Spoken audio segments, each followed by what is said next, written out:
Hello guys, welcome naman po sa ating bagong video, at dito ay ituturo po sa inyo kung paano po mag-install ng water pump at saka kung ano po yung mga parts natin gagamitin at saka po yung diagram. Ipapakita ko rin po dito. So dito is nag-assemble na po tayo ng kanyang mga parts, tulad po ng union patinte, elbow. At huwag nyo na rin po sana kalimutan na paki-like, comment, subscribe at pakipindot na rin po ng notification bell button kung nagustuhan po yung ating video, at pakishare na rin po.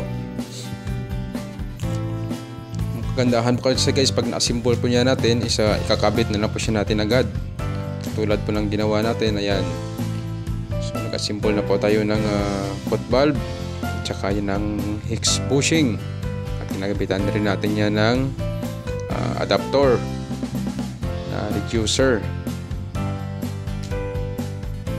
So sa ditong setup guys is convert siya natin sa 1/2 inch na PVC, at yan po yung setup po sa ating pag-submerge na supply.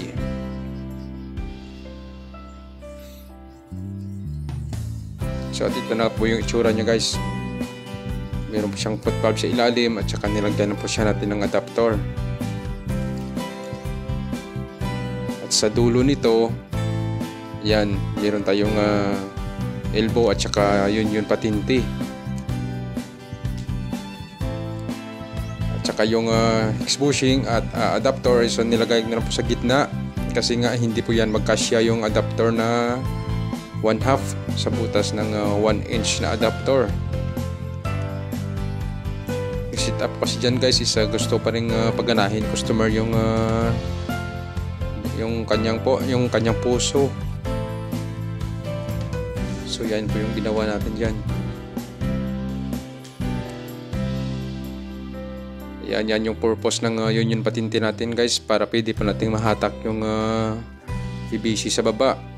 So just in case nag-maintenance po tayo ng foot valve, kung masisira po yun sa huli, sa katagalan, so madali po siya nating hatakin. At ayan nga po, nakapaakyat na rin po kami ng storage tank.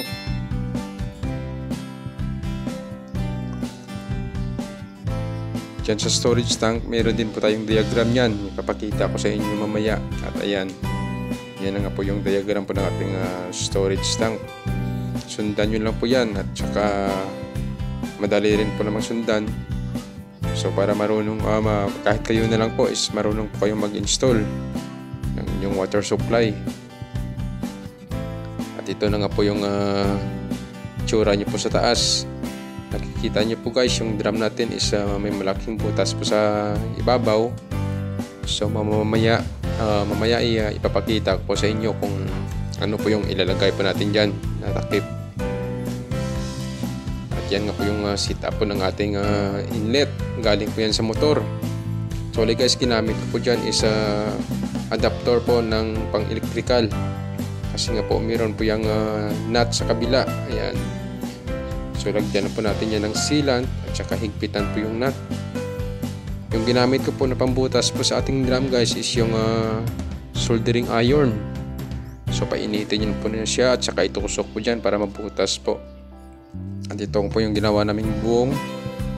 Namitan po siya natin ng angle bar at saka winelding po natin yan sa nakaabang po na bakal.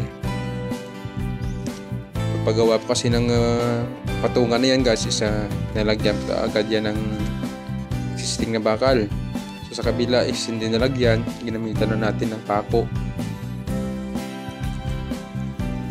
Kahit ganyan lang yung pako guys is napakatibay po niya kasi nakakabit po lahat, nakadugdug-dugdug po. At yan nga po yung ginawa po natin pagtakip, yung labador. Kagandahan sa takip natin guys kasi ay sa tamang-tama lang po sa ating drum. Hindi po yan mapapasukan ng dumi. At ito na nga po yung setup po natin sa ating motor. Ayan, baling gumamit tayo ng hex bushing, adapter at saka yung PVC. Ayan, ilagay lang po siya natin dyan. At hihigpitan na po natin yan gamit yung yabi tubo. Tsaka yung inlet niya po, ganun din po yung setup. Nilagyan na po siya natin ng union patinti.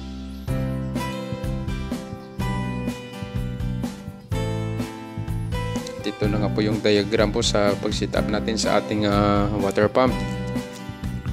Dito guys, medyo mainiba na po ako kasi nga po gusto po ni customer na nakalapat sa lupa.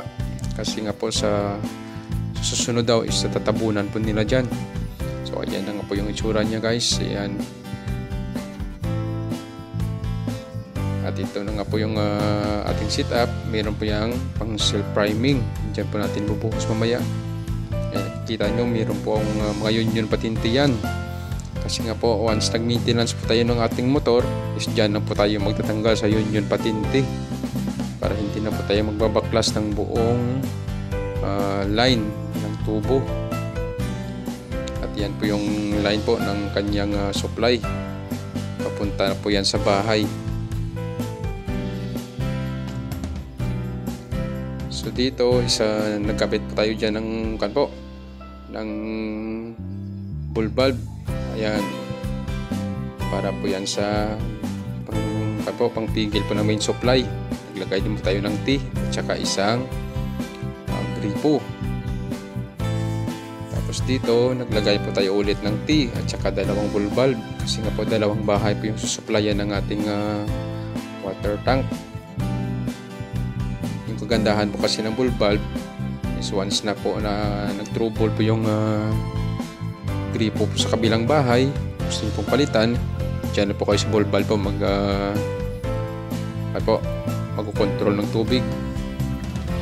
At ayan na nga po, pinapriming na po natin yung ating water pump para gumana na siya.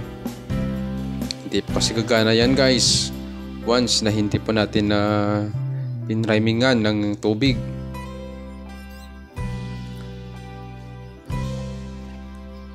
Habang umandar yan guys, lagyan nyo na po ng lagyan ng tubig hanggang sa makabuilt-in po yan ng pressure. At mamaya-maya, hihigupin na po yan. Tapos, at ayan nga po, bumulwak na pa yung tubig. Maraming salamat po sa panonood. Yan, nagsusupply na po yan sa water tank. Mamaya-maya is mapupuno na po yung tank.